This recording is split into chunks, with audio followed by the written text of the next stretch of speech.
Hi നമസ്കാരം കൂട്ടുകാരെ. അപ്പോൾ ഞാനിന്ന് വന്നിരിക്കുന്നത് ഒരു കേരമീൻ അച്ചാറിൻ്റെ റെസിപ്പി ആയിട്ടാണ്. വളരെ എളുപ്പത്തിൽ നമുക്ക് ഈ മീൻ അച്ചാർ ഉണ്ടാക്കാം. അപ്പോൾ നമുക്കിപ്പോൾ മീനൊക്കെ വളരെ കുറവ് കിട്ടുന്ന സമയമാണ്. അന്നേരം മീനൊക്കെ കിട്ടുന്ന സമയത്ത് ഇതുപോലെ അച്ചാറൊക്കെ ഇട്ട് വെക്കുവാണെങ്കിൽ നമ്മൾക്ക് ഒരുപാട് നാൾ യൂസ് ചെയ്യാം. അപ്പോൾ നിങ്ങൾ ഇതുപോലെ തയ്യാറാക്കി നോക്കണം. എന്നിട്ട് അതിൻ്റെ ഫീഡ്ബാക്കൊക്കെ എന്നെ അറിയിക്കാൻ മറക്കരുത്. അപ്പോൾ നിങ്ങൾ വീഡിയോ ഇഷ്ടമാവുകയാണെങ്കിൽ എല്ലാവരും സബ്സ്ക്രൈബ് ചെയ്യാനും ലൈക്ക് ചെയ്യാനും കമൻറ്റ് ചെയ്യാനൊന്നും മറക്കരുത്. എന്നെ സപ്പോർട്ട് ചെയ്യണം.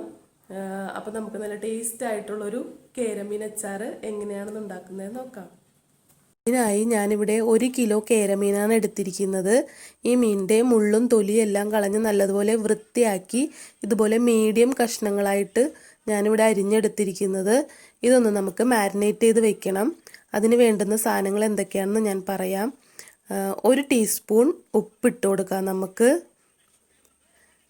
പിന്നെ നമുക്ക് വേണ്ടത് 1/2 ടീസ്പൂൺ മഞ്ഞൾപ്പൊടി,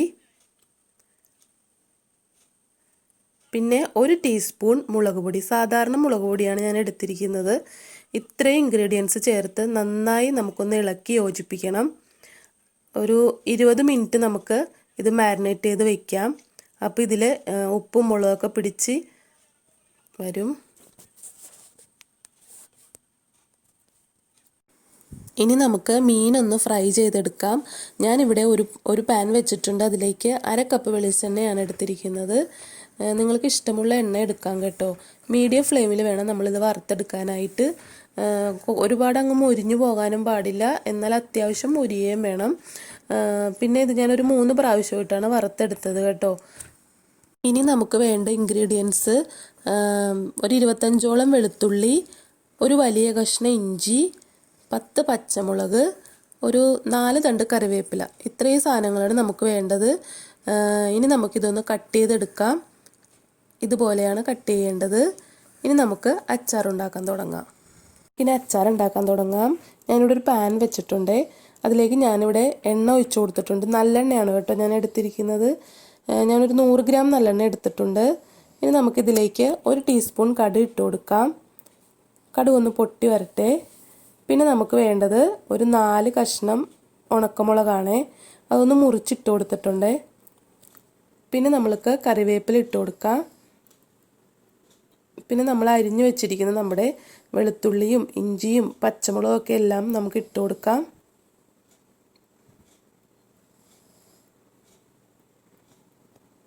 ഇതെല്ലാം കൂടി നമുക്ക് ഇളക്കി യോജിപ്പിക്കാം. ഇതെല്ലാം മീഡിയം ഫ്ലെയിമിലാണ് കേട്ടോ ഞാൻ ചെയ്തത്. ഒന്ന് മൊരിഞ്ഞു വരട്ടെ നല്ലതുപോലെ. ഇനി നമുക്കിതിൻ്റെ പൊടികളൊക്കെ എടുക്കാം. ഞാനിവിടെ 2 ടീസ്പൂൺ സാധാരണ മുളക് പൊടിയാണ് കേട്ടോ എടുത്തിരിക്കുന്നത്. അത് നമുക്ക് ഇട്ട് കൊടുക്കാം. മുരിഞ്ഞതിന് ശേഷമാണ് കേട്ടോ ഇട്ട് കൊടുത്തത്. ഇതിൻ്റെ വീഡിയോ ഞാൻ എടുക്കാൻ മറന്നുപോയതാണ്. പിന്നെ നമുക്ക് വേണ്ടത് 1/2 ടീസ്പൂൺ മഞ്ഞൾപ്പൊടി, 1/2 ടീസ്പൂൺ ഉലുവാപ്പൊടി, പിന്നെ വേണ്ടത് 1/2 ടീസ്പൂൺ കായപ്പൊടി.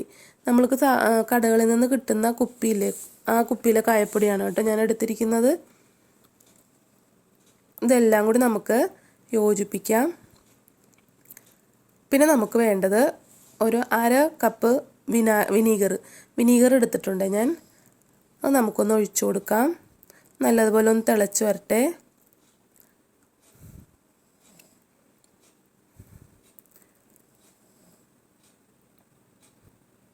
ഇനി നമ്മൾ വറുത്ത് വെച്ചിരിക്കുന്ന നമ്മുടെ മീൻ കഷ്ണങ്ങൾ ഇട്ട് കൊടുക്കാം. ഞാനിത് 3 പ്രാവശ്യമായിട്ടാണ് കേട്ടോ വറുത്തെടുത്തത്. നല്ലതുപോലെ ഇളക്കി യോജിപ്പിക്കാം. ഇപ്പോൾ നമ്മൾ പുരട്ടി വെച്ചപ്പോഴുള്ള ഉപ്പ് മാത്രമേ ഞാൻ ഇട്ടിട്ടുള്ളൂ. പിന്നെ നമുക്ക് വേണമെങ്കിൽ ഇട്ട് കൊടുക്കാം കേട്ടോ. ടേസ്റ്റ് നോക്കിയിട്ട് നിങ്ങൾക്ക് ഇഷ്ടത്തിനനുസരിച്ച് നിങ്ങൾക്ക് ഇട്ട് കൊടുക്കാം. ഇനി നമുക്ക് വേണ്ടത് വെള്ളമാണ്, ചൂടുവെള്ളം. 1/2 കപ്പ് വെള്ളം ഞാനിപ്പോൾ ഒഴിച്ചു കൊടുത്തിട്ടുണ്ട്.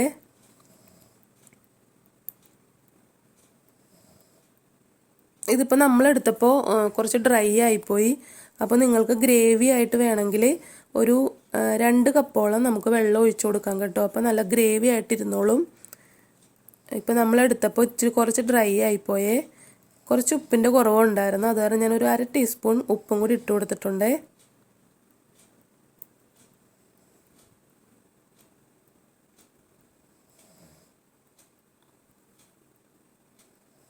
ഒരു 1/4 കപ്പ് വെള്ളവും കൂടി ഞാൻ ഒഴിക്കുവാണേ. അപ്പോൾ നല്ലതുപോലെ നമുക്ക് ഇളക്കി ഒന്ന് തിളച്ച് വരട്ടെ. അപ്പോൾ നമ്മുടെ നല്ല ടേസ്റ്റ് ആയിട്ടുള്ള കേരമീൻ അച്ചാർ ഇവിടെ റെഡി ആയിട്ടുണ്ട്. എല്ലാവരും ട്രൈ ചെയ്ത് നോക്കണം. എന്നിട്ട് അതിൻ്റെ ഫീഡ്ബാക്കൊക്കെ എന്നെ അറിയിക്കാൻ മറക്കരുത്. അപ്പോൾ ഒരു പുതിയ വീഡിയോ ആയിട്ട് നമുക്ക് വീണ്ടും കാണാം. Okay, by.